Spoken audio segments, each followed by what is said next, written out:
ಎಲ್ಲರಿಗೂ ನಮಸ್ಕಾರ. ಇವತ್ತೊಂದು ವಿಶಿಷ್ಟವಾದ ಅಂದರೆ ಆರೋಗ್ಯಭರಿತವಾದ ಕಟ್ಲೆಟ್, ಅದು ರಾಗಿಯಿಂದ ಮಾಡಿದಂತಹದ್ದು. ರಾಗಿಯೊಟ್ಟಿಗೆ ಈ ಕಟ್ಲೆಟ್ಗೆ ಹೆಚ್ಚಾಗಿ ನಾವು ಬಟಾಟೆಯನ್ನು ಬಳಸ್ತೇವೆ. ಇವತ್ತು ನಾನು ಈ ಗೆಣಸನ್ನು ಬಳಸಿ ಈ ಒಂದು ಕಟ್ಲೆಟನ್ನು ಮಾಡಿದ್ದೇನೆ. ಇದಕ್ಕೆ ರಾಗಿ ಪಿನ್ವೀಲ್ ಅಂತ ಸಹ ಕರೀತಾರೆ. ಸೊ ಬಹಳ ಟೇಸ್ಟಿಯಾಗಿ ಬರುವಂತಹದ್ದು ಮತ್ತು ಆರೋಗ್ಯಕ್ಕೆ ಉತ್ತಮವಾದ ಈ ಒಂದು ರೆಸಿಪಿಯನ್ನು ಹೇಗೆ ಮಾಡುವುದೆಂದು ನೋಡುವ ಮೊದಲು ಯಾರೆಲ್ಲ ನನ್ನ ಚಾನಲನ್ನು ನೋಡ್ತಿದ್ದೀರಿ, ಯಾರೆಲ್ಲ ಇನ್ನೂ ಸಬ್ಸ್ಕ್ರೈಬ್ ಮಾಡಿಲ್ಲ, ದಯವಿಟ್ಟು ಸಬ್ಸ್ಕ್ರೈಬ್ ಮಾಡಿ ಸಪೋರ್ಟ್ ಮಾಡಿ ಅಂತ ಹೇಳುತ್ತಾ ಬನ್ನಿ ಈ ಹೆಲ್ದಿಯಾದ ರೆಸಿಪಿಯನ್ನು ಯಾವ ರೀತಿಯಲ್ಲಿ ಮಾಡುವುದೆಂದು ನೋಡೋಣ. ನಮಸ್ತೆ ಮಿತ್ರರೇ, ಇವತ್ತು ರಾಗಿ ಮತ್ತು ಸ್ವೀಟ್ ಪೊಟ್ಯಾಟೊ ಹಾಗೂ ಗ್ರೀನ್ ಪೀಸನ್ನು ಬಳಸಿ ಒಂದು ರುಚಿಕರವಾದ ಬ್ರೇಕ್ಫಾಸ್ಟ್ ಮಾಡೋಣ. ದೊಡ್ಡವರಿಗೆ ಆಗಲಿ ಮಕ್ಕಳಿಗೆ ಆಗಲಿ ಯಾರಿಗೆ ಸಹ ಇಷ್ಟಪಡುವಂತಹದ್ದು. ಇದು ಬಹಳ ಚೆನ್ನಾಗಿ ಬರ್ತದೆ. ಈಗ ಒಂದು ಬೌಲು ರಾಗಿ ಹಿಟ್ಟಾದರೆ ಅರ್ಧ ಬೌಲು ಗೋಧಿ ಹಿಟ್ಟು, ಸ್ವಲ್ಪ ಕೊತ್ತಂಬರಿ ಸೊಪ್ಪು, ಜೀರ, ಒಂದು ಚಮಚ ಶುಂಠಿ, ಬೇಯಿಸಿಟ್ಟಂತಹ ಸ್ವೀಟ್ ಪೊಟ್ಯಾಟೊ ಮತ್ತು ಬೇಯಿಸಿಟ್ಟಂತಹ ಬೇಯಿಸಿಟ್ಟುಕೊಂಡಿದ್ದೇನೆ. ಈ ಒಂದು ಗ್ರೀನ್ ಪೀಸ್ ಮತ್ತು ಬೇಸಿಕ್ ಮಸಾಲೆಗಳು ಒಂದು ಚಮಚದಷ್ಟು, ಇದು ನಿಮ್ಮ ಖಾರಕ್ಕೆ ತಕ್ಕಂತೆ. ಸ್ವಲ್ಪ ಗರಂ ಮಸಾಲೆ ಪುಡಿ, ಕೆಂಪು ಮೆಣಸಿನ ಪುಡಿ, ಈವನ್ ಹಳದಿಯ ಪುಡಿ ಮತ್ತು ಸ್ವಲ್ಪ ಉಪ್ಪು ಹೇಗೂ ಬೇಕು, ಸ್ವಲ್ಪ ಕರಿಲಿಕ್ಕೆ ಎಣ್ಣೆ. ಇಲ್ಲಿ ಸ್ವಲ್ಪ ಡ್ರೈ ಫ್ರೂಟ್ಸ್ಗಳಲ್ಲಿ ಈ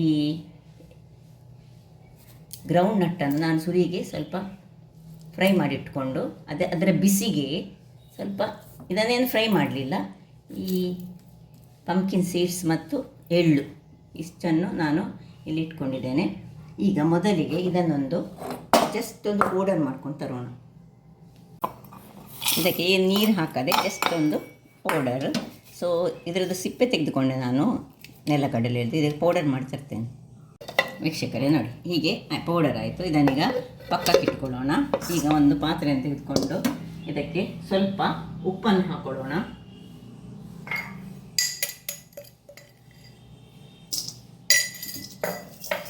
ಉಪ್ಪು, ಇನ್ನು ಒಂದು ಲೋಟದಷ್ಟು ಬಿಸಿ ನೀರನ್ನು, ಬಿಸಿ ಅಂದರೆ ತುಂಬ ಬಿಸಿ ಬೇಡ, ಹದ ಬಿಸಿ ನೀರನ್ನು ಇಟ್ಕೊಂಡು ಈ ರಾಗಿ ಮತ್ತು ಗೋಧಿ ಹುಡಿ ಎರಡನೇ ಸುದಿಗೆ ಉಪ್ಪು ಮಿಕ್ಸ್ ಆಗಲಿ. ಇನ್ನು ಇದನ್ನು ಹಿಟ್ಟಿನ ಥರದಲ್ಲಿ ಸ್ವಲ್ಪವೇ ನೀರನ್ನು ಹಾಕ್ಕೊಂಡು ಈ ಚಪಾತಿ ಹಿಟ್ಟಿನ ಥರದಲ್ಲಿ ಸ್ವಲ್ಪ ಸ್ಮೂತ್ ಬೇಕು, ತುಂಬ ಗಟ್ಟಿ ಬೇಡ, ಒಂದು ಡೋ ಮಾಡಿ ರೆಡಿ ಮಾಡ್ತೇನೆ. ಆಗ ಇದಕ್ಕೆ ಸ್ವಲ್ಪ ನಾನು ಈ ಜೀರವನ್ನು ಹೀಗೆ ಕ್ರಷ್ ಮಾಡಿಕೊಂಡು ಹಾಕ್ತಿದ್ದೇನೆ. ಇನ್ನು ಚಪಾತಿ ಹಿಟ್ಟಿನ ಡೋ ರೆಡಿ ಮಾಡ್ಕೊಳ್ಳೋಣ. ಇದು ನೋಡಿ, ಹಿಟ್ಟು ಸ್ವಲ್ಪವೇ ನೀರು ಹಾಕ್ಕೊಂಡು ರೆಡಿ ಆಯಿತು. ಒಳ್ಳೆ ಸ್ಮೂತಾದ ಹಿಟ್ಟು ಬೇಕು ನಮಗೆ. ಈಗ ಈ ಹಿಟ್ಟನ್ನು ಒಂದು ಬಾಕ್ಸಲ್ಲಿ ಹಾಕ್ಕೊಂಡು ಇದನ್ನು ಸ್ವಲ್ಪ ಮುಚ್ಚಿಟ್ಟುಕೊಳ್ಳೋಣ. ಇದೇ ಪಾತ್ರೆಯಲ್ಲಿ ಈಗ ನಾನು ಈ ಗೆಣಸಿನ ಸಿಪ್ಪೆಯನ್ನು ತೆಗೆದುಕೊಳ್ತೇವೆ. ಸಿಪ್ಪೆ ಇದ್ದು ಸಹ ಮಾಡಿಕೊಳ್ಬೋದು. ತೆಗೆದುಕೊಂಡು ಇದನ್ನು ಸ್ವಲ್ಪ ಸಿಪ್ಪೆ ಇದ್ದರೆ ತೊಂದರೆ, ಸಿಪ್ಪೆ ಸಹ ಕೆಲವರು ತಿಂತಾರೆ, ನಮಗೆಲ್ಲ ಚೆನ್ನಾಗಿ ಒಳ್ಳೆ ಆಗೋದಿಲ್ಲ. ಬಟ್ ಸಿಪ್ಪೆಯಲ್ಲಿ ಸಹ ಅತ್ಯಧಿಕ ಪೌಷ್ಟಿಕಾಂಶಗಳು ಉಂಟಂತೆ. ಇದನ್ನೀಗ ನಾನು ಸಿಪ್ಪೆ ತೆಗೆದು ಇದನ್ನು ಕಿವುಚಿಕೊಳ್ತೇನೆ ಹೀಗೆ ಈ ರೀತಿಯಲ್ಲಿ.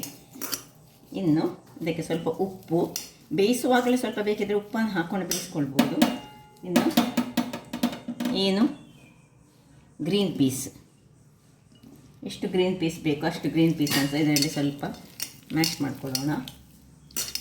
ಇನ್ನು ಸ್ವಲ್ಪ ಉಪ್ಪನ್ನು ಹಾಕ್ಕೊಳ್ಳೋಣ. ಇದಕ್ಕೆ ನೋಡಿಕೊಂಡು ಉಪ್ಪನ್ನು ಹಾಕಿದರೆ ಆಯಿತು, ಎಷ್ಟು ಬೇಕು ಅಷ್ಟನ್ನು. ಅಂದರೆ ನೀವು ಬೇಯಿಸುವಾಗಲೇ, ನಾನು ಸ್ವಲ್ಪ ಇದು ಬೇಯಿಸುವಾಗ ಉಪ್ಪನ್ನು ಹಾಕ್ಕೊಂಡಿದ್ದೇನೆ. ಸೊ ಗ್ರೀನ್ ಪೀಸ್ ಬೇಡದಿದ್ದರೆ ನೀವು ಇದನ್ನು ಅವಾಯ್ಡ್ ಮಾಡ್ಕೊಳ್ಬೋದು. ಸೊ ಸ್ವಲ್ಪ ಉಪ್ಪನ್ನು ಹಾಕ್ಕೊಳ್ತಿದ್ದೇನೆ ನಾನು. ಇದನ್ನು ಬೇಕಿದ್ದರೆ ನೀವು ಮ್ಯಾಶರಲ್ಲಿ ಮ್ಯಾಶ್ ಸಹ ಮಾಡ್ಕೊಳ್ಬೋದು. ನೋಡಿ, ಈ ರೀತಿ ಸಹ ಹೀಗೆ ಮಾಡ್ಕೊಳ್ಬೋದು ನಿಮಗೆ ಕೈಯಲ್ಲಿ ಸರಿಯಾಗದಿದ್ದರೆ. ಇನ್ನು ಇದಕ್ಕೆ ಬೇಸಿಕ್ ಮಸಾಲೆಗಳಾದ ಸ್ವಲ್ಪ ಈ ಚಿಲ್ಲಿ ಪೌಡರ್, ಹಳದಿಯ ಪೌಡರ್, ಸ್ವಲ್ಪ ಗರಂ ಮಸಾಲೆ ಪೌಡರ್, ಇನ್ನು ಸ್ವಲ್ಪ ಹೆಚ್ಚಿಟ್ಟಂಥ ಶುಂಠಿ ಮತ್ತು ಜೀರಿಗೆ, ಜೀರಿಗೆ ನಿಮಗೆ ಜೀರಿಗೆ ಇಡೀ ಬೇಡದಿದ್ದರೆ ಜೀರಿಗೆ ಪುಡಿಯನ್ನು ಸಹ ನಾವು ಯೂಸ್ ಮಾಡ್ಕೊಳ್ಬೋದು. ಯಾವ ಸಹ ಆಗ್ತದೆ, ಯಾವ ರೀತಿ ಸಹ ಆಗ್ತದೆ. ಈ ಖಾರ ಎಲ್ಲ ನಿಮ್ಮ ಖಾರಕ್ಕೆ ಅನುಗುಣವಾಗಿ ಕೊತ್ತಂಬರಿಯ ಸೊಪ್ಪು, ಚಾಪ್ಡ್ ಕೊತ್ತಂಬರಿ ಸೊಪ್ಪು ಇಷ್ಟನ್ನು ಹಾಕಿ ಚೆನ್ನಾಗಿ ಒಂದು ಒಳ್ಳೆ ಮಿಕ್ಸ್ ಕೊಡೋಣ ಇದಕ್ಕೆ. ವೀಕ್ಷಕರೇ ನೋಡಿ, ಇದೆಲ್ಲ ಮ್ಯಾಶ್ ಮಾಡಿಕೊಂಡೆ ಚೆನ್ನಾಗಿ ಒಂದು ಈ ಗ್ರೀನ್ ಪೀಸ್ ಇಡೀ ಇರಬಾರ್ದು, ಅದು ಅದರಲ್ಲೇ ಮಿಕ್ಸ್ ಹಾಕ್ಕೊಳ್ಬೇಕು. ಆಗ ನಮಗೆ ಮತ್ತು ಈ ಲಟ್ಟಿಸಿ ಅದನ್ನು ಇದು ಮಾಡುವಾಗ ಚೆನ್ನಾಗಿ ಬರ್ತದೆ. ಈಗ ನಾವು ಪೌಡರ್ ಮಾಡಿ ಇಟ್ಕೊಂಡಿದ್ದೇವೆ, ಈ ಪೌಡರನ್ನು ಸಹ ಇದಕ್ಕೆ ಹಾಕ್ಕೊಳ್ಳೋಣ.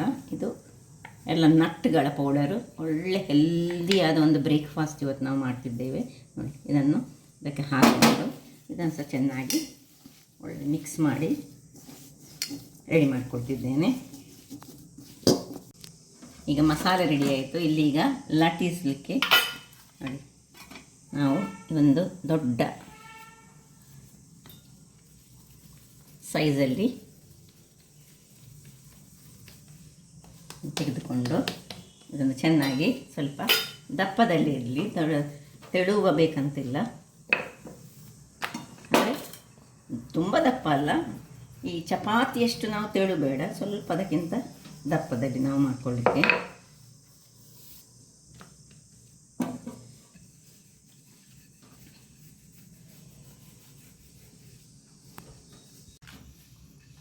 ಈಗ ನೋಡಿ ಇಷ್ಟ ಆಯ್ತಲ್ಲ. ಇನ್ನು ಈ ಒಂದು ಇದನ್ನು ತೆಗೆದುಕೊಂಡು ಇದರಲ್ಲಿ ಹಾಕಿ ಇದರಲ್ಲಿ ಚೆನ್ನಾಗಿ ಮಿಕ್ಸ್ ಮಾಡಿಕೊಳ್ಳೋದು, ಸ್ಪ್ರೆಡ್ ಮಾಡಿಕೊಳ್ಳೋದು. ಮಿಕ್ಸ್ ಅಲ್ಲ, ತೆಳುವಲ್ಲಿ ನಾವು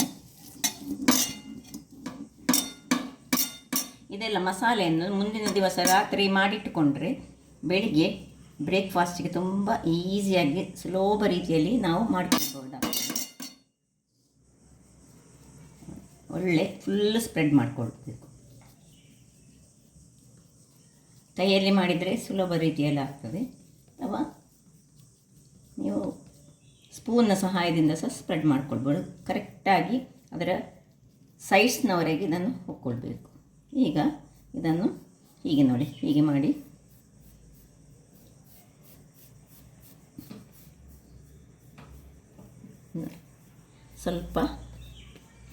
ಸ್ವಲ್ಪ ಹುಡಿಯನ್ನು ನಾನು ಕೆಳಗೆ ಹಾಕ್ಕೊಂಡಿದ್ದೇನೆ ಬೇಲಿನಲ್ಲಿ.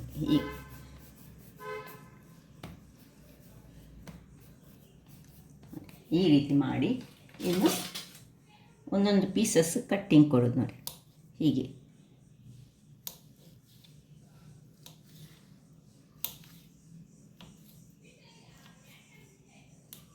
ಇನ್ನು ಈ ಒಂದೊಂದು ಪೀಸಸನ್ನು ಈ ರೀತಿ ಹೀಗೆ ಚಟ್ಟೆ ಮಾಡಿಕೊಳ್ಳೋದು. ನಡುವಲ್ಲಿ ಫಿಲ್ಲಿಂಗ್ಸ್ ಆಗ್ತದೆ, ಎಲ್ಲವನ್ನು ಸಹ ಇದೇ ರೀತಿ ಮಾಡಿಕೊಳ್ಳೋಣ. ಹೀಗೆ ಕೆಳಗಡೆ ಇಟ್ಟುಕೊಂಡು ಸಹ ನೋಡಿ, ಹೀಗೆ ಇಟ್ಟು ಹೀಗೆ ಸಹ ಮಾಡಿಕೊಳ್ಬೋದು. ಹೀಗೆ ಮಾಡಿ ಇಲ್ಲೀಗ ಕಾವಲಿಯನ್ನು ನಾವು ಬಿಸಿಯಾಗಲಿಕ್ಕೆ ಇಟ್ಕೊಳ್ಳೋಣ. ಅದು ಸುರಿಗೆ ಬಿಸಿಯಾಗಲಿಕ್ಕೆ ಇಟ್ಕೊಂಡ್ರೆ ಇಲ್ಲಿ ಮಾಡ್ತಾ ನಾವು ಹಾಕ್ಕೊಳ್ಳಿಕ್ಕೆ ನಮಗೆ ಸುಲಭ ಆಗ್ತದೆ. ವೀಕ್ಷಕರೇ, ಇಲ್ಲಿ ನೋಡಿ, ಇದು ಬಿಸಿಯಾಗಿದೆ. ಸೊ ಇವತ್ತಿನ ರೆಸಿಪಿ ಆರೋಗ್ಯಭರಿತವಾದ ಒಂದು ಬೆಳಗಿನ ಬ್ರೇಕ್ಫಾಸ್ಟ್ ಉಪಹಾರ. ಮಕ್ಕಳಿಗೆ ಕೊಟ್ಟರೆ ನಟ್ಸ್ ಇದರಲ್ಲಿ ಉಂಟು, ಎಲ್ಲ ಉಂಟು. ಸೊ ನೋಡಿ, ಬಿಸಿಯಾದಾಗ ಇಲ್ಲಿ ಮಾಡಿಟ್ಟಂತಹ ಒಂದೊಂದನ್ನೇ ತೆಗೆದುಕೊಂಡು ನೀವು ಇದರಲ್ಲಿ ಹಾಕಿ ಸಹ ಸ್ವಲ್ಪ ಎಣ್ಣೆ ಹಾಕಿದರೆ ಆಯಿತು ನೋಡಿ. ಹೀಗೆ ಚಟ್ಟೆ ಮಾಡಿಕೊಳ್ಬೋದು. ಒಂದೊಂದಾಗಿ ಈ ರೀತಿಯಾಗಿ ಇಟ್ಕೊಳ್ಳೋಣ. ಎಷ್ಟು ನಿಮಗೆ ಸ್ವಲ್ಪ ತೆಳುವಲ್ಲಿ ಮಾಡಿಕೊಂಡ್ರೆ ಸಹ ಒಳ್ಳೆಯದಾಗ್ತದೆ. ಸ್ವಲ್ಪ ಉರಿ ಸ್ವಲ್ಪ ಸಣ್ಣದಿರಲಿ ನೋಡಿ. ಒಂದೊಂದಾಗಿ ಎಲ್ಲವನ್ನು ಇಟ್ಕೊಳ್ತೇನೆ. ಇಲ್ಲಿ ಬೇಕಿದ್ದರೆ ನಾವು ಇಟ್ಟು ಸಹ ನೀವು ಇದನ್ನು ಸ್ವಲ್ಪ ಹೀಗೆ ಚಟ್ಟೆ ಮಾಡಿಕೊಳ್ಬೋದು. ಅದೇ ರೀತಿ ಸಹ ಮಾಡ್ಬೋದು, ಅಥವಾ ಚಟ್ಟೆ ಮಾಡಿಕೊಂಡೇ ಇದನ್ನು ಫ್ಲ್ಯಾಟಾಗಿ ಮಾಡಿಕೊಂಡೇ ಇದರಲ್ಲಿ ಮಾಡಿ ನೋಡಿ. ನಡುವಲ್ಲಿ ಮಾತ್ರ ಇದರದ್ದು ಇದು ಇರ್ತದೆ. ಹದ ಉರಿಯಲ್ಲಿ ಇಟ್ಟುಕೊಂಡು ಒಂದು 5 ನಿಮಿಷಗಳ ಕಾಲ ಇದನ್ನು ಮುಚ್ಚಿಟ್ಟುಕೊಂಡು ಬೇಯಿಸ್ಕೊಳ್ಳೋಣ.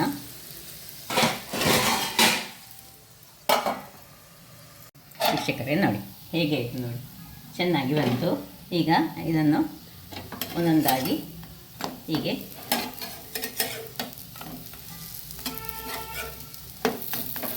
ಬೇಕಿದ್ದರೆ ಮೇಲಿನಿಂದ ಸ್ವಲ್ಪ ಎಣ್ಣೆಯನ್ನು ಹಾಕ್ಕೊಳ್ಬೋದು. ಬೇಕಿದ್ದರೆ ಮಾತ್ರ ಮಕ್ಕಳಿಗೆ ಕೊಡುವಾಗ ಎಣ್ಣೆಯ ಹಾಕಿದರೆ ನೋಡಿ ಹೇಗೆ ಬಂದು ನೋಡಿ.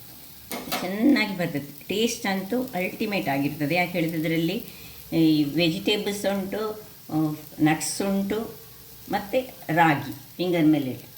ಸೊ ಈಗ ಇದು ಕಾಯ್ಕೊಳ್ಳಿ. ಇಲ್ಲಿ ನನ್ನನ್ನು ರೆಡಿ ಮಾಡಿ ಇಟ್ಕೊಂಡಿದ್ದೇನೆ. ಇದೇ ರೀತಿಯಲ್ಲಿ ಹೀಗೆ ನೋಡಿ, ಹೀಗೆ ರೌಂಡ್ ಮಾಡ್ಕೊಳ್ಳೋದು ಮತ್ತು ಇದನ್ನು ಕಟ್ ಮಾಡಿಕೊಂಡು ನಾವು ರೆಡಿ ಮಾಡಿಕೊಳ್ಳೋಣ. ಆಯಿತು. ಈಗ ನೋಡಿ, ಸ್ವಲ್ಪ ಬೇಕಿದ್ರೆ ಮೇಲಿಂದ ಚೂರು ಎಣ್ಣೆ ಹಾಕ್ಕೊಂಡಿದ್ದೆ. ನೋಡಿ ಯಾವ ರೀತಿ ಚೆನ್ನಾಗಿ ಬಂತು. ಸೊ ಎಲ್ಲವನ್ನು ತೆಗೆದುಕೊಂಡು ಇನ್ನೊಂದು ಬ್ಯಾಚನ್ನು ನಾನು ರೆಡಿ ಮಾಡಿ ಇಟ್ಕೊಂಡಿದ್ದೇನೆ. ಇಲ್ಲಿ ನೋಡಿ, ಇದಕ್ಕೆ ಬೇಕಿದ್ರೆ ಹೀಗೆ ನಡುವಲ್ಲಿ ಹೋಲ್ಸ್ ಸಹ ಮಾಡಿ ಸಹ ನಾವು ಮಾಡ್ಕೊಳ್ಬೋದು. ನೋಡಿ ಈ ರೀತಿ ಮಾಡಿದರೆ ಸಹ ಆಗ್ತದೆ. ಸೊ ಇಲ್ಲಿ ಈಗ ಸುರಿದು ನಾನು ಹೋಲ್ಸ್ ಇಲ್ಲದೆ ಮಾಡಿದ್ದೇನೆ. ಈಗ ಹೋಲ್ಸನ್ನು ಹಾಕಿ ಮಾಡಿದರೆ ಸಹ ಬಹಳ ಚೆನ್ನಾಗಿ ಬರ್ತದೆ. ಎರಡು ರೀತಿಯಲ್ಲಿ ಸಹ ಮಾಡ್ಬೋದು, ಯಾವ ರೀತಿಯಲ್ಲಿ ಸಹ ಮಾಡ್ಬೋದು. ತುಂಬ ಎಣ್ಣೆ ಏನು ಬೇಕಾಗ್ತಾ ಇಲ್ಲ. ಸೊ ನೋಡಿ, ಹೀಗೆ ಒಂದೊಂದಾಗಿ ಇದು ಇಟ್ಕೊಂಡ್ರೆ ಆಯಿತು. ಇದು ಟೇಸ್ಟಿಗೆ ಟೇಸ್ಟ್ ಸಹ ಉಂಟು, ಆರೋಗ್ಯಕ್ಕೆ ಸಹ ಆರೋಗ್ಯಭರಿತವಾದುದು. ಸೊ ನೋಡಿದ್ರಲ್ಲ ವೀಕ್ಷಕರೇ, ಯಾವ ರೀತಿಯಲ್ಲಿ ಒಂದು ಹೆಲ್ದಿಯಾದ ಬ್ರೇಕ್ಫಾಸ್ಟನ್ನು. ಸ್ವಲ್ಪ ಬೇಕಿದ್ರೆ ನಿಮಗೆ ಇದು ಲೆಂದಿ ಪ್ರೋಸೆಸ್ ಅಂತ ಕಂಡ್ರೆ, ಏನು ಲೆಂದಿ ಅಲ್ಲ ಇದು. ಮೊದಲಿನ ರಾತ್ರಿ ನಾವು ಕೆಲವು ಈ ಗೆಣಸು ಮತ್ತು ಗ್ರೀನ್ ಪೀಸ್ ಇದನ್ನೆಲ್ಲ ಬೇಯಿಸಿ ನೋಡಿ, ಹೀಗೆ ನಡುವಲ್ಲಿ ಎಣ್ಣೆ ಹಾಕಿದರೆ ಸಹ ಚೆನ್ನಾಗಿ ಬರ್ತದೆ. ಸೊ ಈಗ ಒಂದು ನಿಮಿಷ ಮಾತ್ರ ಮುಚ್ಚಿಟ್ಟುಕೊಂಡ್ರೆ ಸಾಕು. ಅದು ಸಹ ಹದಾ ಉರಿಯಲ್ಲಿ ಮುಚ್ಚಿಟ್ಕೊಳ್ಬೇಕು. ಹಾಗಾದರೆ ನೋಡಿದ್ರಲ್ಲ ವೀಕ್ಷಕರೇ, ನೋಡಿ ಏನು ಚೆನ್ನಾಗಿ ಬಂತು ಹೇಳಿದರೆ ನೋಡಿ, ನಿಮಗೆ ನೋಡುವಾಗಲೇ ಗೊತ್ತಾಗ್ಬೋದು ಯಾವ ರೀತಿಯಲ್ಲಿ ಉಂಟು ಅಂತೇಳಿ.